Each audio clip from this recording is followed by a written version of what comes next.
किसी भी सेंटेंस में एक्शन दो तरह से हो सकता है। पहली स्थिति में सब्जेक्ट खुद काम करता है और दूसरी स्थिति में सब्जेक्ट किसी और से काम करवाता है। जैसे अगर सब्जेक्ट खुद काम करे तो उसका एग्जाम्पल कैसे हो सकता है? जैसे मैं पानी भरती हूँ तो मैं सब्जेक्ट हो गई, मैं खुद से पानी भरती हूँ, स्वयं अपना काम करती हूँ। लेकिन दूसरी स्थिति में मैं पानी भरवाती हूँ, मतलब सब्जेक्ट कुछ नहीं कर रहा, सब्जेक्ट किसी और से भरवा रहा है। मैं पानी भरवाती हूँ किसी और से, मैं कोई काम नहीं कर रही।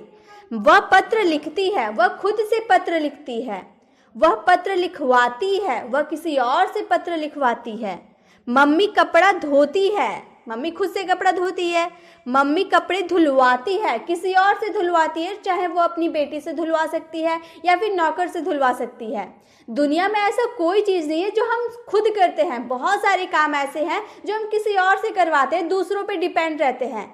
तो खुद से काम करने की इंग्लिश तो हम आसानी से बना लेते हैं, लेकिन जब किसी और से काम करवाने की इंग्लिश बनाने की बारी आती है तो हम लड़खड़ा जाते हैं, हम समझ नहीं पाते कि उसकी इंग्लिश कैसे बनाए।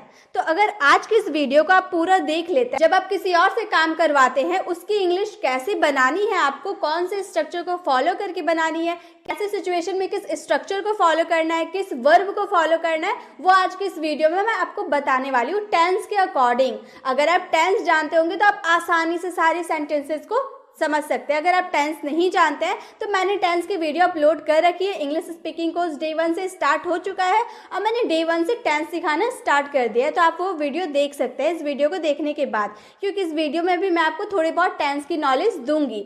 साथ में जब हम किसी और से काम करवाते हैं उसकी इंग्लिश तो मैं बनाना सिखा ही दूंगी आपको। तो ये तो आपको समझ में आ गया कि जब सब्जेक्ट खुद काम करता है उसकी इंग्लिश हम आसानी से बना लेते हैं। लेकिन आज की इस वीडियो में हम सीखने क्या वाले हैं? आज की इस वीडियो में हम सीखने वाले हैं कि किसी और से जब काम करवाते हैं तो उसकी इंग्लिश हम कैसे बोले, कैसे लिखे। जैसे अब यहाँ पर ध्यान दीजिए, कॉजेटिव वर्ब। कॉजेटिव वर्ब क्या होता है? कॉजेटिव वर्ब को हिंदी में हम प्रेरणार्थक क्रिया कहते हैं। कॉजेटिव वर्ब क्या होता है? जैसे मैं अपना काम खुद करती हूँ तो उसमें हम इज, एम, आर, कोई सा भी हेल्पिंग वर्ब यूज कर लेते हैं। लेकिन जब किसी और से वो काम करवाता है ना तो उसमें हम इज, एम, आर नहीं लगा सकते। उसमें हमें क्या लगाना होगा? Make, get, have, let, help. इन पांचों कॉजेटिव वर्ब की हेल्प से ही हम दूसरों से काम करवाते हैं, इसीलिए हम इसे कॉजेटिव वर्ब कहते हैं। और नेक्स्ट है कॉजेटिव सेंटेंसेस। कॉजेटिव सेंटेंसेस किसे कहते हैं? कॉजेटिव सेंटेंसेस का हिंदी मीनिंग होता है प्रेरणार्थक वाक्य। जैसे मेरी मम्मी ने मुझसे कपड़े धुलवाए, मेरी मम्मी ने नहीं धोए, किसी और से धुलवाए, मुझसे कपड़े धुलवाए। लेकिन कपड़ा धोने का जो कॉज है कौन है? मम्मी है ना। मम्मी धुलवा रही है तो उसका कॉज, कारण कौन है? मम्मी है। तो उसे ही हम कॉजेटिव सेंटेंसेस कहते हैं। समझ में आ गया? कॉजेटिव वर्ब ये है हमारा make, get, have, let, help. और कॉजेटिव सेंटेंसेस है जो काम करने का रीजन होता है। जैसे रोहन ने मुझे हंसाया, तो हंसाने का काम कौन कर रहा है? रोहन। हंसने का कॉज कौन है? कारण कौन है? रोहन। तो वही जो कारण है ना उसे हम पॉजिटिव सेंटेंसेस कहते हैं। ये समझ में आ गया पॉजिटिव वर्ब क्या होता है, पॉजिटिव सेंटेंसेस क्या होता है। चलिए अब आगे बढ़ते हैं। देखिए पॉजिटिव वर्ब को हम दो भागों में डिवाइड करते हैं। पहला हो गया एक्टिव पॉजिटिव वर्ब और दूसरा हो गया passive positive verb. Active positive verb में 5 पॉजिटिव वर्ब होता है जो अभी हम लोगों ने देखा, make, get, have, let, help. Active positive verb है, इसमें हम जो भी सेंटेंसेस को बनाएंगे इन पांचों वर्ब का यूज करके हम जो भी सेंटेंसेस को बनाएंगे उसमें हमारा वर्ब का फर्स्ट फॉर्म ही यूज होगा। लेकिन पैसिव पॉजिटिव वर्ब में आप सभी वर्ब का यूज नहीं कर सकते, आप सिर्फ गेट और हैव का ही यूज करके बना सकते हैं। और इसमें वर्ब का थर्ड फॉर्म लगता है क्योंकि हम जानते हैं पैसिव देखकर ही समझ गए कि इसमें तो वर्ब का थर्ड फॉर्म ही लगेगा। तो आपको ध्यान रखना है पॉजिटिव वर्ब 2 होते हैं, active positive verb, passive positive verb. Active positive verb 5 होते हैं, make, get, have, let, help. और पैसिव पॉजिटिव वर्ब सिर्फ 2 होते हैं, गेट और हेल्प। एक्टिव पॉजिटिव वर्ब में वर्ब का फर्स्ट फॉर्म लगता है और पैसिव पॉजिटिव वर्ब में वर्ब का थर्ड फॉर्म लगता है। आपको डिफरेंस पता चल गया? ये डिफरेंस मैंने इसीलिए बताया ताकि आगे हम जब करेंगे तो आपको बहुत आसान से आप समझते जाएंगे। अब हम पहले बात करेंगे गेट, मेक और हैव की। इन तीनों का कंपैरिजन करेंगे कि किस में, किस सिचुएशन में किसका यूज कर सकते हैं। जैसे काम करने के लिए मनाना, राजी करना या कन्विंस करना। जैसे वह मुझसे पत्र लिखवा रहा है, तो वह मुझसे मनाकर, राजी करके, कन्विंस करके पत्र लिखवा रहा है, तो उसमें हम गेट का यूज करें। क्यों? क्योंकि वो मुझे मनाकर, मुझे राजी करके पत्र लिखवा रहा है, तो उसमें हम गेट का यूज करेंगे। लेकिन काम करने के लिए दबाव, फोर्स करना, मेक में, जैसे वह मुझसे पत्र लिखवा रहा है दबाव देकर, फोर्स देकर कि तुम लिखो, मैं लिखना नहीं चाहती लेकिन फिर भी वो मुझे फोर्स कर रहा लिखने के लिए, तो हम उसमें मेक का यूज करेंगे। और हैव का यूज किस में करेंगे? काम करने के लिए जिम्मेदारी सौंपना या फिर असाइन करना। जैसे वह मुझे पत्र लिखने के लिए जिम्मेदारी दी, तुम शाम तक लेटर लिख कर रखना, मैं आकर ले लूंगा। तो मुझे असाइन किया, जिम्मेदारी दिया ना पत्र लिखने के लिए, तो उसमें हम हैव का यूज करेंगे। तो जब आप किसी को मना कर, राजी करके, कन्विंस करके कोई काम करवाते हैं, तो उसमें गेट का यूज कीजिएगा। जब आप किसी को फोर्स देकर कोई काम करवाते हैं, तो उसमें मेक का यूज कीजिएगा। और जब आप किसी को असाइन करते, जिम्मेदारी उसे देते, रिस्पॉन्सिबिलिटी, तब उसमें आप हैव का यूज कीजिएगा। पहला डिफरेंस आपको पता चल गया। दूसरा है, गेट में टू इन्फिनेटिव रहता है। जब आप गेट के सेंटेंसेस को बनाइएगा तो उसमें टू का यूज आपको करना पड़ेगा। मैक में टू का यूज आप नहीं कर सकते, बिल्कुल नहीं कर सकते, ये टू इन्फिनेटिव नहीं होता है। और हैव में टू का यूज आप नहीं कर सकते, ये भी टू इन्फिनेटिव नहीं रहता है। यानी कि आप टू का यूज गेट में कर सकते, बट मेक और हैव में आप नहीं कर सकते। ठीक है, अब इसका स्ट्रक्चर देखिए। गेट का स्ट्रक्चर होता है, सबसे पहले आपको सब्जेक्ट यूज करना होगा, उसके बाद गेट, उसके बाद ऑब्जेक्टिव केस, OC यानी कि ऑब्जेक्टिव केस। ठीक है, ऑब्जेक्टिव केस होता क्या है, किसे कहते हैं, ये मैं आपको आगे बताऊंगी। उसके बाद टू, देखिए गेट में हम लोगों ने देखा ना टू इन्फिनेटिव होता है, इसलिए टू का यूज हम लोग ने ऑब्जेक्टिव केस की बात किया। उसके बाद वर्ब का first form and the last object. Make का स्ट्रक्चर है सब्जेक्ट, उसके बाद मेक, उसके बाद ऑब्जेक्टिव केस, वर्ब का first form and the last object. Same है, बस टू हटा दिए हैं। हैव का है सब्जेक्ट, उसके बाद have plus objective case plus verb का first form and the last object. आपको इसमें भी ध्यान देनी होगी, जैसे मैंने यहाँ पर गेट बोला, यहाँ मेक बोला, यहाँ हैव बोला, जरूरी नहीं है कि सभी सेंटेंसेस में ये एक जैसे रहेंगे। ये जो गेट है ना, ये टेंस और सब्जेक्ट के अकॉर्डिंग चेंज हो जाएगा। अगर पास्ट की आप बात करें तो ये गॉट हो जाएगा। अगर आप थर्ड पर्सन सिंगुलर के साथ गेट का यूज करें तो वो गेट्स हो जाएगा, एस लग जाएगा। तो ये टेंस और सब्जेक्ट के अकॉर्डिंग चेंज हो जाएगा। सेम उसी तरह से मेक भी चेंज हो सकता है, सब्जेक्ट और टेंस के अकॉर्डिंग मेक भी चेंज हो सकता है, और हैव भी सब्जेक्ट और टेंस के अकॉर्डिंग चेंज हो सकता है। यानी कि तीनों सब्जेक्ट और टेंस के अकॉर्डिंग चेंज हो जाएगा। वो अभी हम सेंटेंस बनाएंगे टेंस के अकॉर्डिंग, तो आपको समझ में आ जाएगा कि इसका यूज हम किस तरह कर सकते हैं। सबसे पहले हम बात करेंगे कॉजेटिव वर्ब मेक की। Present simple, past simple and future simple में हम मेक का यूज कैसे कर सकते हैं। जैसे हमारा सेंटेंस है, वह मुझसे पढ़वाती है। अब मैंने क्या बताया था, आप किसी को जब हम कोई काम करने के लिए देते हैं तो उसे क्या करते हैं, मनाते हैं या फोर्स देते हैं या असाइन करते हैं। मेक में हम फोर्स देते हैं, दबाव डालते हैं कि तुम वो काम करो। तो मेक का क्या काम है, किसी को कोई काम करने के लिए फोर्स करना। वह मुझसे पढ़वाती है, फोर्स करके पढ़वाती है। सी मेक्स मी टीच। अब देखिए मैंने बताया था ना सब्जेक्ट के अकॉर्डिंग ये चेंज हो जाएगा। सी थर्ड पर्सन सिंगुलर है, इसलिए मेक का मेक्स हो गया। सी मेक्स मी टीच। अब मैंने क्या बताया था, ऑब्जेक्टिव केस होता क्या है ये भी मैं बताऊंगी। तो ऑब्जेक्टिव केस, ये जो मी आपको नजर आ रहा है यही हमारा ऑब्जेक्टिव केस है। OC यानी कि ऑब्जेक्टिव केस, मी, हिज, हर, हिम, ये सब हमारा ऑब्जेक्टिव केस होता है। जैसे यहाँ पर मैंने बोला ना मुझसे, मुझसे कौन हो गया, मुझसे का आई होता है ना। अगर मैं सब्जेक्ट होती आई यूज करती, लेकिन अगर आई का ऑब्जेक्टिव केस हमें लिखना हो तो हम उसमें मी का यूज करेंगे। ठीक है, सी मेक्स मी टीच। मैं आपसे बुलवाती हूँ, फोर्स देकर कि तुम बोलो, मैं आपसे बुलवाती हूँ। I make you speak. I हमारा थर्ड पर्सन सिंगुलर नहीं था, इसलिए हम लोगों ने मेक में कोई चेंजेस नहीं किया। आई मेक यू हमारा हो गया objective case, you speak verb का फर्स्ट फॉर्म। ये हमारा ऑब्जेक्ट नहीं है इसलिए ऑब्जेक्ट नहीं यूज किया। अगर ऑब्जेक्ट रहता, जैसे मैं आपसे इंग्लिश बुलवाती हूँ, I make you speak English, ये हमारा इंग्लिश ऑब्जेक्ट हो जाता है। तो यहाँ पर ऑब्जेक्ट है नहीं, हम चाहें तो यहाँ पर लगा सकते हैं। तो यहाँ पर ऑब्जेक्टिव केस यू जो आया ना, ये आपसे के लिए आया है।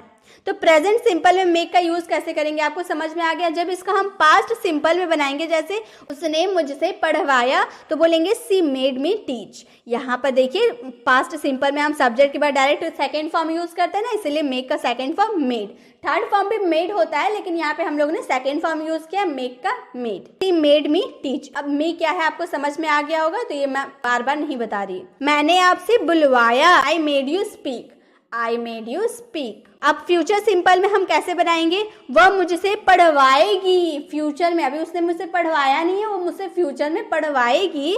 सी विल मेक मी टीच। अभी हम ये तो जानते हैं कि फ्यूचर सिंपल में विल लगता है, इसलिए हम लोगों ने विल लगाया। विल प्लस वर्ब का first form, she will make me teach. मैं आपसे बुलवाऊंगी, I will make you speak, I will make you speak. तो प्रेजेंट सिंपल, पास्ट सिंपल और फ्यूचर सिंपल में कैसे हम मेक का यूज करेंगे आपको समझ में आ गया। चलिए आगे हम लोग टेंस के अकॉर्डिंग और भी मेक का यूजेस को सीखने वाले हैं। अब है कॉन्टिन्यूअस में हम मेक का यूज कैसे कर सकते हैं। Present continuous, past continuous and future continuous. मैं आपसे पढ़वा रही हूँ, प्रेजेंट में मैं आपसे पढ़वा रही हूँ, कंटिन्यू चल रहा है, पढ़वाने का काम जब कंटिन्यू चल रहा है तो मैं बोलूंगी I am making you teach, I am making you teach.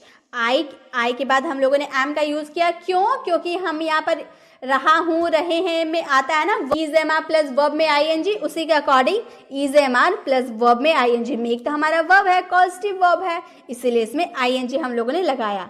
मैं आपसे पढ़वा रही हूँ, आई एम मेकिंग यू टीच। वह मुझसे लिखवा रही है, फोर्स देकर मुझसे लिखवा रही है, he is making me right, he is making me right. Past continuous में कैसे बनाएंगे, मैं आपसे पढ़वा रही थी, पास्ट में मैं आपसे पढ़वा रही थी, I was making you teach, I was making you teach. वह मुझसे लिखवा रही थी, he was making me right, he was making me right.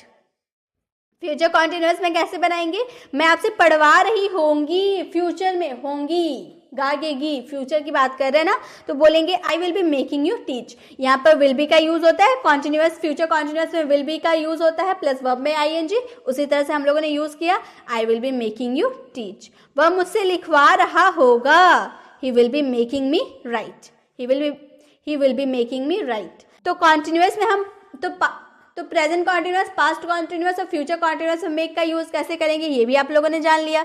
चलिए अब आगे बढ़ते हैं। अब है present perfect, past perfect and future perfect में मेक का यूज। मैंने आपसे पढ़वा लिया, मतलब मेरे पढ़ाने का जो काम है ना कंप्लीट हो गया।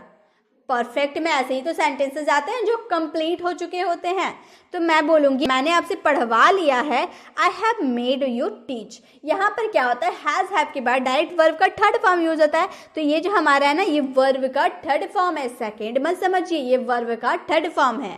I have made you teach.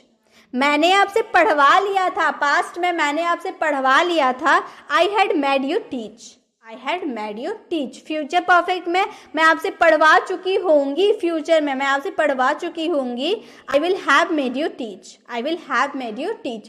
Present perfect, past perfect और फ्यूचर परफेक्ट में हम कैसे मेक का यूज करेंगे ये भी आप लोगों ने जान लिया। तो इसी के साथ हम लोगों ने मेक का यूज सिंपल में देखा, कॉन्टिन्यूअस में देखा और परफेक्ट में देखा, और कैसे यूज करना है वो भी हम लोगों ने देख लिया। अब जैसे आप टेंस में नेगेटिव और इंट्रोगेटिव सेंटेंसेस बनाते हैं ना, उसी तरह से आप इसमें भी नेगेटिव और इंट्रोगेटिव सेंटेंसेस को आसानी से बना सकते हैं। चलिए अब आगे बढ़ते हैं। अब है गेट। गेट का यूज हम present simple, past simple and future simple में देखने वाले हैं। जैसे मैंने कहा वह मुझसे पत्र लिखवाती है, ता है ती है यानी कि प्रेजेंट सिंपल है, वह मुझसे पत्र लिखवाती है, she gets me to write a letter. अब इसका स्ट्रक्चर क्या था, सब्जेक्ट था, उसके बाद गेट था। गेट में हम लोग एस इसीलिए लगाए क्योंकि ये थर्ड पर्सन सिंगुलर है, सी हमारा थर्ड पर्सन सिंगुलर है। उसके बाद ऑब्जेक्टिव केस, उसके बाद टू इन्फिनेटिव था ये, इसीलिए टू का यूज किए, और उसके बाद वर्ब का first form. She gets me to write a letter, वह मुझसे पत्र लिखवाती है। मैं आपसे बुलवाती हूँ, I get you to speak, I get you to speak.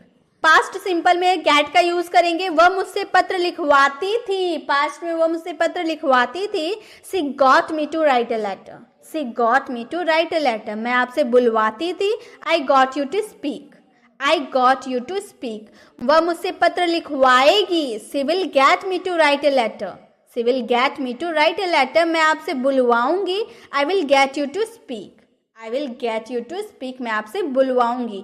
तो जब आपको प्रेजेंट सिंपल, पास्ट सिंपल या फ्यूचर सिंपल में गेट का यूज करना होगा तो आप इस तरह से कर सकते हैं, आसानी से, बहुत ही आसान है। मैंने टेंस के हिसाब से इसीलिए आपको बताया ताकि आप आसानी से सारे सेंटेंसेस को कैसे फ्रेम करना है आप सीख पाए। अगर आपको वीडियो अच्छी लग रही है तो वीडियो को लाइक जरूर करें और इसे ज़्यादा से ज़्यादा लोगों को शेयर करें ताकि सभी अंग्रेजी सीख पाए। चलिए आगे बढ़ते हैं। अब हम सीखेंगे गेट का use present continuous, past continuous and future continuous में हम कैसे करेंगे। वह मुझसे पत्र लिखवा रही है, कंटिन्यू चल रहा है ना, वह मुझसे पत्र लिखवा रही है। She is getting me to write a letter, she is getting me to write a letter, वह मुझसे पत्र लिखवा रही थी। She was getting me to write a letter, she was getting me to write a letter, वह मुझसे पत्र लिखवा रही होगी। She will be getting me to write a letter. तो इसी तरह से आप गेट का use present continuous, past continuous और फ्यूचर कॉन्टिन्यूअस में आसानी से कर सकते हैं, कोई दिक्कत नहीं है, कोई कंफ्यूजन नहीं है। आगे बढ़ते हैं।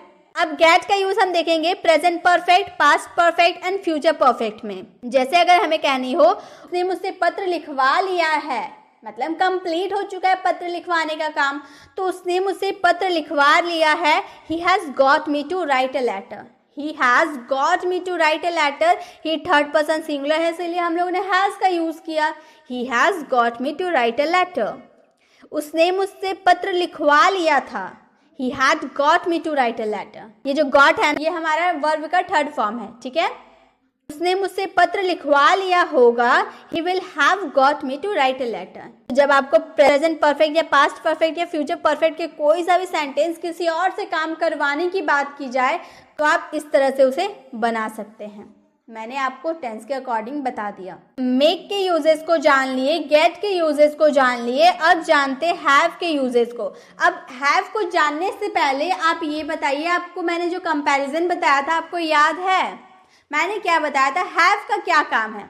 जब आप किसी को जिम्मेदारी देते हो कोई काम करने की, उसे असाइन करते हो कि भाई तुम ये काम करो, ये टाइम पे हो जाना चाहिए ये काम, तो उसमें हम हैव का यूज करते हैं। तो इसका यूज हम पहले present simple, past simple and future simple में कैसे करेंगे वो देखते हैं। मैं आपसे पत्र लिखवाती हूँ, असाइन करके जिम्मेदारी देकर मैं आपसे पत्र लिखवाती हूँ। I have you write, I have you write, मैं आपसे पत्र लिखवाती हूँ। मैंने आपसे लिखवाया, पास्ट में मैंने आपसे लिखवाया। I had you write, I had you write. यहाँ पे गाइज राइट का स्पेलिंग WRIT होगा। मैं आपसे लिखवाऊंगी, I will have you write, I will have you write, I will have you write. मैं आपसे लिखवाती हूँ प्रेजेंट में, आई हैव यू राइट। मैंने आपसे लिखवाया पास्ट में, आई हैड यू राइट। मैं आपसे लिखवाऊंगी, I will have you write. अब यहाँ पे एक चीज ध्यान देने वाली बात है, देखिए ये जो हैव है ना, ये तो हमारा कॉस्टिव वर्ब है। आई की जगह हमारा थर्ड पर्सन सिंगुलर रहता तो हैव हैज में बदल जाता। यहाँ पे हम डायरेक्ट सेकेंड फॉर्म का यूज करते, इसीलिए हम लोगों ने हैव का यूज ना करके हैड का यूज किया। और यहाँ पर विल के साथ हैव लग गया तो आप इसे परफेक्ट में मत लेके चले जाइए। ये तो विल है जो हमारा गागेगी है, उसके हिसाब से विल का यूज किए, और हैव हमारा कॉजेटिव वर्ब है, ठीक है। तो इसमें आपको कंफ्यूज नहीं होना है। आपको ऐसा लगेगा कि सेंटेंस देकर आपको लगेगा कि ये तो परफेक्ट का है। यहाँ पे हालांकि वर्ब का थर्ड फॉर्म नहीं है, लेकिन फिर भी आपके दिमाग में थोड़ी बहुत ऐसे ख्याल आएंगे ये तो परफेक्ट का है, क्योंकि विल हैव का यूज तो हम परफेक्ट में करते हैं, लेकिन ये परफेक्ट नहीं है, ये कॉजेटिव सेंटेंस है।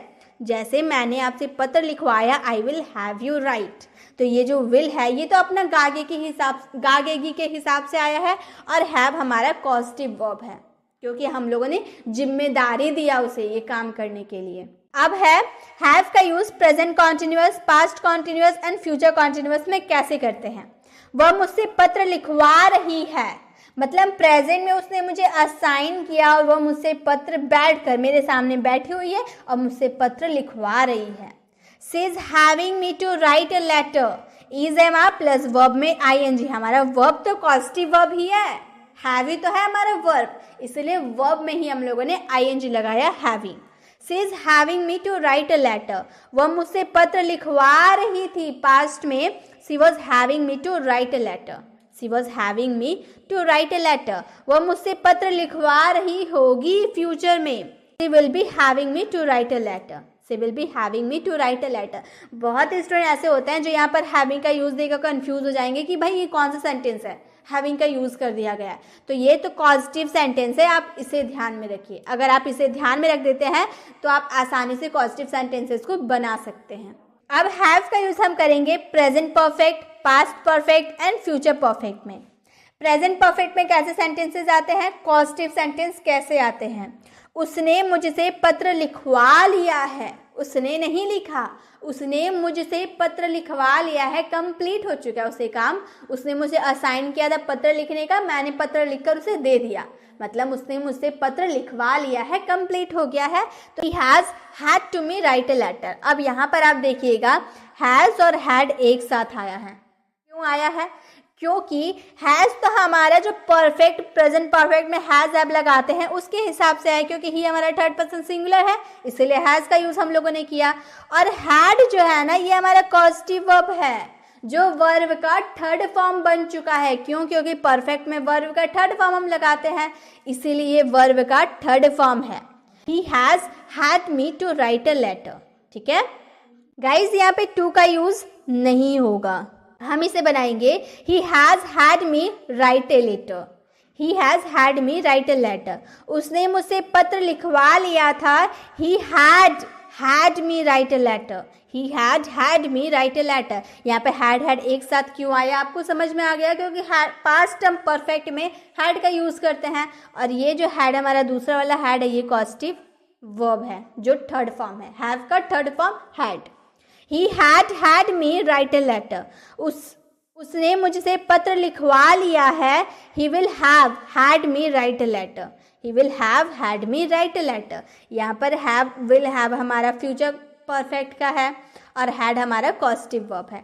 तो आई होप आपको ये भी समझ में आ गया प्रेजेंट परफेक्ट, पास्ट परफेक्ट और फ्यूचर परफेक्ट में कैसे हैव का यूज़ करना है। आपको कंफ्यूज नहीं होना है, आपको बस एक बार और अच्छे से देख लेना है, उसके बाद क्लियर हो जाएगा। और गाइस यहाँ पे टू का यूज़ गलती से हो गया था, यहाँ पर टू का यूज़ नहीं होता है। हम लोगों ने स्टार्टिंग में ही देखा कि गेट में ही टू का यूज़ हम कर सकते हैं, मेक और हैव में टू का यूज़ नहीं होता है। ठीक है, चलिए अब आगे बढ़ते हैं। अब है हेल्प। हेल्प एक सेमी पॉजिटिव वर्ब होता है, वीक पॉजिटिव वर्ब। ठीक है, इससे पहले हम लोगों ने मेक के यूजेस जाने, गेट के यूजेस जाने और हैव के यूजेस को जान लिया। तीन हम लोगों ने पॉजिटिव वर्ब सीख लिया बहुत ही आसान तरीके से। अब हैव को भी सीख लेते हैं।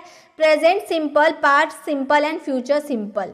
जैसे मैं लिखने में आपकी मदद करता हूँ, ता हूँ ते हैं, इसी से पता चल गया कि ये प्रेजेंट इंडेफिनिट है, यानी कि प्रेजेंट सिंपल है। तो हम इसे दो तरीके से बना सकते हैं। ये जो हेल्प है ना, इसमें आप टू का यूज़ कर भी सकते हैं या फिर नहीं भी कर सकते, ये आपकी मर्जी है। तो हम लोगों ने सेंटेंस बनाया I help you to write या फिर आई हेल्प यू राइट। दोनों में से आप किसी का यूज़ कर सकते हैं। आप टू का यूज़ कर भी सकते हैं, नहीं भी कर सकते, वो आपकी मर्जी। I help you to write या फिर आई हेल्प यू राइट। उसने अंग्रेजी सीखने में मेरी मदद की, he helped me to learn English, या फिर आप बोल सकते हैं he help me learn English. मैं खाना बनाने में आपकी मदद करूँगा, I will help you to cook food, I will help you cook food. तो टू का यूज़ आप करिए नहीं करिए वो आपकी मर्जी है, बस इतना जान लीजिए कि हेल्प में टू का यूज़ हो भी सकता है, नहीं भी हो सकता है, वो आपकी मर्जी है। आपको करना है तो करिए, नहीं करना है तो नहीं करिए। तो हेल्प में हम लोग जैसे प्रेजेंट सिंपल, पास्ट सिंपल और फ्यूचर सिंपल में जैसे हम लोगों ने सेंटेंसेस देखा, इससे पहले हम लोगों ने गेट में, हैव में और मेक में भी बहुत सारे सेंटेंसेस देखा। टेंस के अकॉर्डिंग बहुत सारे सेंटेंसेस को हम लोगों ने देखा। अब उसी तरह से हम हेल्प में भी बना सकते हैं, इसीलिए मैंने हेल्प के और भी सेंटेंसेस नहीं दिए टेंस के अकॉर्डिंग, क्योंकि वो आपको करना है।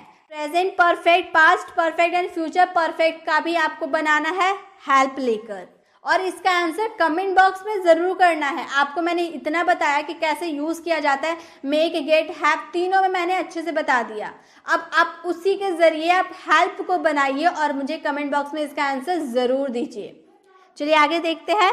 अब है हमारा लेट। लेट हमारा last positive verb let. Present simple, past simple and future simple में कैसे इसका यूज़ करेंगे, वह मुझे लिखने देती है। मतलब ये जो लेट है ना, इसका यूज़ आप पहले से जानते होंगे। जैसे कोई काम करने देना, मैं उसे खेलने देता हूँ, पापा मुझे खेलने देते हैं, वो मुझे आइसक्रीम खाने देता है, वो मुझे लिखने देता है। तो इस तरह के जो करने देता है जब बोलते हैं ना, उसमें हम लेट का यूज करते हैं। तो हम यहाँ क्या बोल रहे हैं, वो मुझे लिखने देती है, see let's me right, see let's me right. यहाँ भी लेट अपने टेंस और सब्जेक्ट के अकॉर्डिंग चेंज हो जाएगा। चाहे पांचों कॉजेटिव वर्ब मैंने बताया, पांचों कॉजेटिव वर्ब टेंस और सब्जेक्ट के अकॉर्डिंग वो चेंज हो जाएगा। मैं उसे पढ़ने नहीं देता हूँ, इंट्रोगेटिव नेगेटिव सेंटेंस में उसे पढ़ने नहीं देता हूँ, I do not let him study. या फिर आप डू नॉट का कॉन्ट्रैक्शन में बोल सकते हैं, I don't let him study. तुमने मुझे बोलने दिया, you let me speak, past simple. तुमने मुझे बोलने दिया, यू लेट मी स्पीक। यहाँ जो आप लेट को देख रहे हैं ना, ये एक्चुअली वर्ब का सेकेंड फॉर्म है, ये वर्ब का फर्स्ट फॉर्म है। लेकिन ये जो पास्ट सिंपल में हम जानते हैं कि वर्ब का सेकेंड फॉर्म यूज करते हैं, इसलिए जो लेट है ना सेकेंड फॉर्म है। लेट का फर्स्ट फॉर्म भी लेट, सेकेंड फॉर्म भी लेट और थर्ड फॉर्म भी लेट, यानी कि तीनों फॉर्म लेट होते हैं, इसलिए थोड़ी सी कंफ्यूजन होती है। लेकिन आप ध्यान दीजिए, ये सेकेंड फॉर्म, पास्ट सिंपल में सेकेंड फॉर्म का यूज होता है। यू लेट मी स्पीक, मैंने उसे खेलने नहीं दिया, I didn't let him play. Future simple, मैं आपको पढ़ने दूंगी, फ्यूचर में मैं आपको पढ़ने दूंगी, I will let you study, I will let you study. मैं आपको जाने नहीं दूंगी, I will not let you go, I will not let you go. तो इस तरह से आप लेट का यूज कर सकते हैं। Present simple, past simple and future simple बहुत आसान है। अगर आप सबसे इंपॉर्टेंट जो है ना, गेट, मेक और हैव, इसी तीन में कंफ्यूजन होती है। क्यों? क्योंकि तीनों का हिंदी मीनिंग कुछ करवाना होता है, करवाने के सेंस में तीनों का यूज करते हैं। इसे गेट और हैव को समझनी पड़ती है। हेल्प का मतलब मदद होता है, ये तो आप जानते हैं, और लेट का मतलब किसी को कोई काम करने देना। लेट और हेल्प तो आसानी से समझ में आ जाता है सेंटेंस को देखकर, लेकिन जो हैव, मेक और गेट है ना, इसमें कंफ्यूजन होती है। तो आई होप आज के बाद आपको कंफ्यूजन नहीं होगी। क्यों? क्योंकि आपको ध्यान रखनी है, मेक का यूज आप तब करिएगा जब आप किसी को फोर्स करके कोई काम करवाइएगा।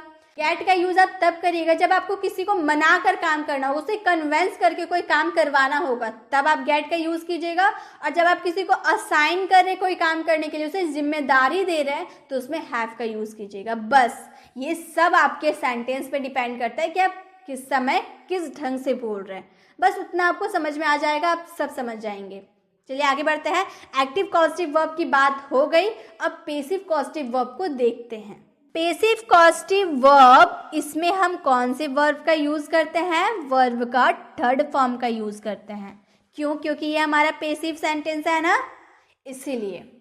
अब इसमें मैं आपको एक बात अच्छे से क्लियर कर दूं, पेसिव और एक्टिव में आप पहचाने कैसे कि ये एक्टिव वाले सेंटेंसेस है, ये पेसिव वाले सेंटेंसेस है। इसमें क्या है, मैं बाल कटवाती हूँ, इसमें भी तो हम दूसरे से काम करवा रहे हैं ना, और एक्टिव कॉजेटिव वर्ब में भी हम दूसरे से काम करवा रहे हैं। तो आप कैसे पहचानेगा कि कब इस स्ट्रक्चर को फॉलो करना है और कब एक्टिव कॉजेटिव वाले स्ट्रक्चर को फॉलो करना है? बहुत कंफ्यूजन है ना। तो आप मेरी बातों को अगर ध्यान से सुन लेते तो कोई कंफ्यूजन नहीं होगी। जैसे मैंने एक सेंटेंस बोला, मैं उससे पानी भरवाती हूँ, मैंने बोला मैं उससे पानी भरवाती हूँ, तो मैं जो किससे काम करवा रही, उससे काम करवा रहे ना, तो ज्यादा फोकस किस पे दिया जा रहा है? उस पे जो पानी भर रहा है। मैं राम से पानी भरवाती हूँ, तो राम पर फोकस किया जा रहा है, राम पे सारा सबसे ज्यादा फोकस किस पे किया जा रहा है? राम पे किया जा रहा है, पानी भरने पे नहीं कर रहे, राम पे फोकस करें कि मैं राम से पानी भरवाती हूँ। तो ये होता है एक्टिव कॉजेटिव। अब पेसिव कॉजेटिव क्या होता है? तो पेसिव पॉजिटिव होता है, जैसे मैंने बोला मैं पानी भरवाती हूँ, किससे भरवाती हूँ? मैंने बोला नहीं, राम का तो जिक्र भी मैंने नहीं किया, मैंने सिर्फ बोला मैं पानी भरवाती हूँ। सारा फोकस पानी भरवाने पे दिया जा रहा है। कौन पानी भर रहा है उससे कोई मतलब नहीं है, सारा फोकस पानी भरने पे जब दिया जाता है तो उसमें पेसिव पॉजिटिव वर्ब का यूज होता है। और जब जो काम कर रहा है, जो व्यक्ति काम कर रहा है, जो व्यक्ति पे फोकस दिया जाता है, वो हमारा एक्टिव पॉजिटिव वर्ब होता है, उसमें हम एक्टिव पॉजिटिव वर्ब का यूज करते हैं। आपको समझ में आ गया एक्टिव कॉजेटिव और पैसिव कॉजेटिव कैसे पहचानेंगे? बस उसी तरह से आप पहचान दीजिए, बस उसी तरह से आपको पहचानना है। अगर आपको अभी भी डाउट्स है तो मैंने एक और पॉजिटिव वर्ब वाली वीडियो अपलोड कर रखी है, आप चाहे तो डिस्क्रिप्शन में उसका लिंक है, क्लिक करके आप डायरेक्ट पॉजिटिव वर्ब वाली वीडियो में चले जाइए, उसमें मैंने और भी अच्छे से एक्सप्लेन किया है, आप उसे देख सकते हैं। तो यहाँ हम बात करते हैं एक्टिव पॉजिटिव वर्ब के स्ट्रक्चर की। सबसे पहले आपको सब्जेक्ट यूज करना होगा, उसके बाद get, gets, got, will get, ये सब जो गेट विट ये सब लिखा हुआ है ना, ये आपके टेंस और सब्जेक्ट के अकॉर्डिंग यूज होगा। आपको बस याद रखना है कि गेट का यूज करना, बाकी आप टेंस और सब्जेक्ट के अकॉर्डिंग आप आराम से चेंज कर सकते हैं। उसके बाद ऑब्जेक्ट, उसके बाद वर्ब का थर्ड फॉर्म, उसके बाद बाय डूअर। अगर आप बाय डूअर यानी कि जो व्यक्ति से आप काम करवा रहे हो उसका जिक्र करना चाहते हैं तो लास्ट में कर सकते हैं, अगर नहीं करना चाहते तो मत करिए, कोई फर्क नहीं पड़ेगा, क्योंकि इसमें सारा फोकस हम काम करने पर देते हैं। कौन काम कर रहा है उससे हमें कोई मतलब ही नहीं है, हमें सारा फोकस काम करने पे दिया जाता है, इसीलिए हम डायरेक्ट गेट के बाद ऑब्जेक्ट लगाते हैं। इसी तरह से आप हैव वाले स्ट्रक्चर को भी फॉलो कर सकते हैं। सबसे पहले सब्जेक्ट, उसके बाद हैव, उसके बाद ऑब्जेक्ट, वर्ब का थर्ड फॉर्म, लास्ट में बाय डूअर। जैसे प्रेजेंट सिंपल में मैंने कहा मैं अपने बाल कटवाती हूँ, किससे कटवाती हूँ? मैंने बोला नहीं बोला, मैंने क्या बोला? मैं अपने बाल कटवाती हूँ। तो यहाँ पर सारा फोकस बाल कटवाने पे जा रहा है, किससे कटवा रही हूँ वो नहीं मैटर कर रहा, मैं बाल कटवा रही हूँ वो मैटर कर रहा। तो मैं इसे बनाऊंगी I get my hair cut, I get my hair cut. I सबसे पहले सब्जेक्ट, उसके बाद गेट, उसके बाद ऑब्जेक्ट माई हेयर ऑब्जेक्ट, उसके बाद वर्ब का थर्ड फॉर्म कट। इसे आप फर्स्ट फॉर्म मत समझिए, कट का थर्ड फॉर्म भी कट ही होता है। तो I get my hair cut, या फिर आप इस तरह से बोल सकते हैं I have my hair cut. आप गेट का भी यूज कर सकते हैं, हैव का यूज कर सकते हैं, आपकी मर्जी, इसमें कोई पाबंदी नहीं है, आप आराम से यूज कर सकते हैं। पास्ट सिंपल में मैंने अपने बाल कटवाए, पास्ट में I got my hair cut, I had my hair cut. Got का यूज कर सकते हैं क्योंकि वर्ब का सेकेंड फॉर्म यूज करना है, और हैव का सेकेंड फॉर्म भी हैड होता है। फ्यूचर सिंपल में मैं अपने बाल कटवाऊंगी, I will got my hair cut, I will got my hair cut, I will have my hair cut. तो इस तरह से आप पैसिव कॉजेटिव को पहचान कर आराम से इसका यूज कर सकते हैं। तो ज़्यादा दिक्कत है ही नहीं, आपको ज़्यादा ध्यान एक्टिव कॉजेटिव में देनी है।